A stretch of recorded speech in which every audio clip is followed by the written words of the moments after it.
徐奶爸抱着的这只小熊，它有一个特别搞笑的名字，因为它的妈妈是水秀，它又长了一张严肃脸，看上去总是气鼓鼓的。于是有才的网友就给它起了个外号，叫做水蒸气，谐音水蒸气。这名字起得贴切又有趣，只能说网友们真的太有才了。不知道这波网友是不是和给真不高兴取名字的是同一批呢？对于真不高兴为啥不高兴，他的每一位幼儿园同班同学都有责任，因为不管谁被夺损，最后受伤的只有真不高兴，这搁谁也高兴不起来呀。盼亲妈妈去年新出生的双胞胎，网友们也给他们取了外号，叫盼星星和盼月亮。饲养员就曾爆料，因为盼亲带娃比较粗犷，仔仔经常会在他的亲团堆里爬来爬去，弄得一身黢黑。这一届的挖煤小童工估计非他们家莫属了。网友给熊猫幼崽取名字是真的很上心。大家得知梁月去四川相亲了，便开始操心给梁月的孩子取名字，因为担心会有生3胞胎的可能，便取了3个名字备用，分别是凉面、凉粉、凉虾。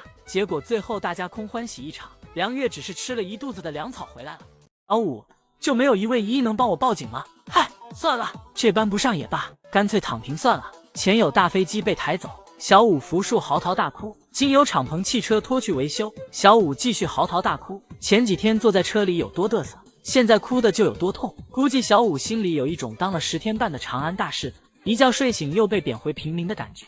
小五每天都在卖力整活，努力挣来的家当却都不翼而飞了。小五躺在木架上翻来覆去，实在想不通，内心 OS： 难道我莽小五的熊生只能在得到又不断失去中度过吗？现在就算莽妞妞突然消失了，我都不稀奇。小时候爬树困难户的莽小五，好不容易找到了他的命中情树，并且成功登顶，结果第2天小树就被墩墩奶爸砍了。后来粉丝一一送了他一辆大飞机，小五和莽妞妞都很喜欢，母子俩每天都在为争夺机长之位大打出手。但好景不长，因为天气逐渐变热，元芳害怕他们娘俩会中暑，就给抬走了。第2天发现大飞机不见的小五伤心欲绝，幸好当时有满院子的草飞为伴，但后来因为元芳考虑草太高有安全隐患，害怕有游客丢下的东西不能及时发现被小五误食，所以小五一觉醒来草飞又不见了。看到院子里光秃秃的小五，趴在充电桩上 emo 了好久。后来金主爸爸给小五送了一辆大跑车，母子俩都挺喜欢，整天上演夺车大战，而且短短几天小五就会单手开跑车了。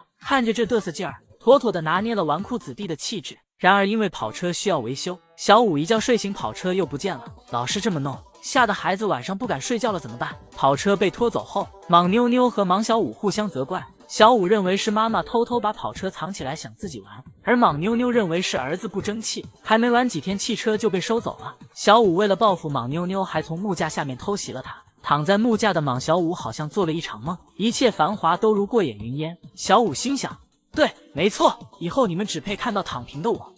理台的二姑奶奶又开始搞事情了。二姑奶奶仅凭一己之力就让自己喜提家徒四壁。大家都知道喜乐有一个木质的躺椅，虽然平时她很少躺在上面，更多的是用来当做小餐桌。然而就在前几天一个无聊的夜晚，二姑奶奶大晚上加班给她拆了，而且还是拆得稀碎的那种，咬烂的残渣遍地都是。于是小躺椅族，即便二姑奶奶搞了破坏也不会被批评，因为老冯不敢批评她。二姑奶奶不仅能把老冯挂网上，而且她还会叉腰骂街。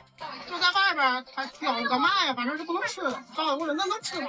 然后当时那天我也是不冲我喊了一句，我说对骂我，他回头冲我乐了。我靠！当时心里就炸了。我说这家绝逼在骂我。看样子老冯被二姑奶奶骂了，他还挺得意。而奶妈针对喜乐拆家的态度就更没得说了，话里话外甚至还听出了自豪感。喜乐乐，今天早上干了什么坏事了？你告诉妈妈。今天不拆了。哎，小脚这，哎呀，这个那呀，这个那呀。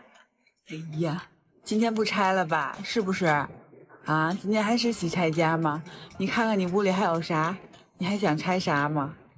这个床你要不要也一起拆了？你听，把家拆的稀碎还说可爱，真是把孩子惯得没边了。在端午节的时候，奶爸奶妈把格格屋里的小木船装扮成龙舟的模样，还专门摆了2根竹竿当作桨。当时大家还很好奇为啥二姑奶奶没有，其实她也有的，只是她的小木舟命运比较悲惨，刚上新没多久就被她半夜摸黑给啃了。于是小木船族，而且现在打眼望去，在二姑奶奶的院子里竟没有一个塑料玩具，这可不是元芳苛待她，而是她真会啃着吃呀。曾经她院子里也有很多，什么红色的小船、蓝色的凳子、绿色的小马，还有这个因为不听话而被二姑奶奶教训的粉色陀螺。二姑奶奶酷爱拆家，这些塑料玩具的寿命都不长，直到有一天绿色的小马被二姑奶奶掏缸了。奶爸奶妈在拼凑残渣的时候发现缺了一块，而且找遍了院子都找不到，于是他们便把洗了的青团一块一块徒手掰开找，最后在一坨青团里找到了。奶爸奶妈想想觉得后怕，于是便不再采购也不再接受粉丝赠送的塑料玩具了。现在喜乐的院子里更多的是这种纯天然的编织玩具，估计是天津盛产葫芦，随处可见奶爸给喜乐做的葫芦丰容。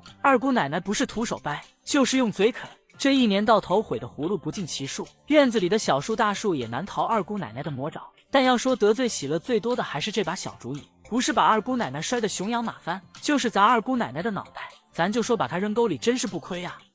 然小狗家族都是有些搞笑天赋在身上的。这天正在睡觉的圆润被走过来的润泽吓了一跳，润泽也被妈妈的反应吓得埋下了脑袋。被吓懵了的润泽在原地愣了几秒钟，然后假装生气的扭过头去，等妈妈过来哄他。但圆润并没有理会儿子，而是原地趴下继续睡觉。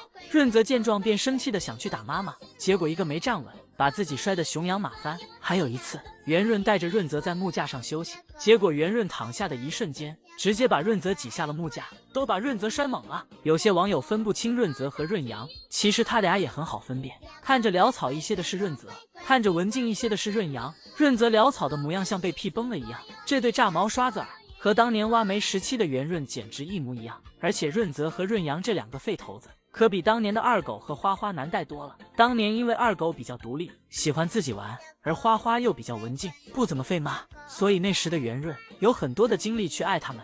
而如今的润泽和润阳经常的费妈，以至于圆润又开始变得潦草了，丝毫没有带娃前的白富美形象了。看来这娃还真的是谁带谁崩溃。两个小家伙像是长在妈妈身上的挂件，圆润走一步，他俩就跟一步，甚至还会前后夹击围攻妈妈。两个废头子打妈妈也是常有的事儿，咬着圆润的头套不撒嘴，圆润的脸都快被儿子咬变形了也没动手。看到这一幕，都快把网友们心疼坏了，纷纷喊话让圆润教育一下这个废头子。但圆润的母爱从来都不用怀疑，即便是带两个孩子很疲累，哪怕自己喂奶时累到躺在地上，她也都没推开怀里的儿子。只是这样的小狗女士，让人看了多少有些心疼。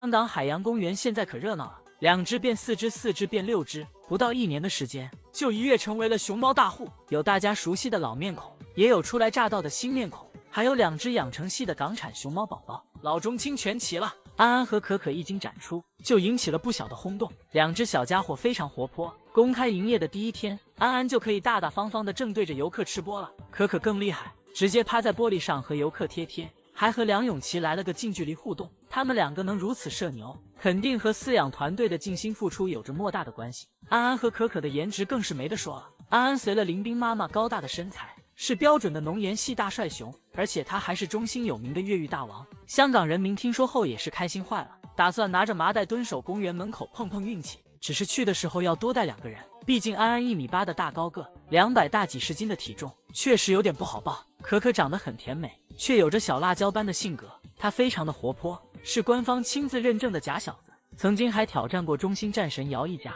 他也是一个拆家毁树的小能手。随着莹莹的龙凤胎宝宝顺利出生，香港人民的腰杆都挺直了，再也不用羡慕别家晒娃了，这下自己也可以体验养成系的快乐。2只熊猫宝宝不仅随了爸爸妈妈的高颜值，还超级的活泼可爱。刚满1个月的时候，姐姐就能摆出咸蛋超人的经典动作，弟弟则会甜甜的冲着镜头 say hello。姐姐看似文静，但当弟弟路还不会走，却敢调皮的挑衅姐姐时，还是被姐姐血脉压制了。弟弟表示已老实，但下次还敢。粉粉嫩嫩的2只小团子，隔着屏幕好像都能闻到奶香味儿。园方也非常的宠他们，什么满月宴、百月宴，一样都没落下。官方开通了港宝胖搭这个社交账号，也在频繁更新2小只的动态，让喜爱他们的粉丝也可以见证他们的成长。为了让莹莹能好好坐月子，园方甚至把熊猫馆闭馆了3个多月。乐乐也成为了第1只休产假的熊猫爸爸。毕竟龙凤胎的出生，乐乐也功不可没。据说今年2月就可以跟莹莹和熊猫宝宝见面了，到时候香港海洋公园肯定会更热闹。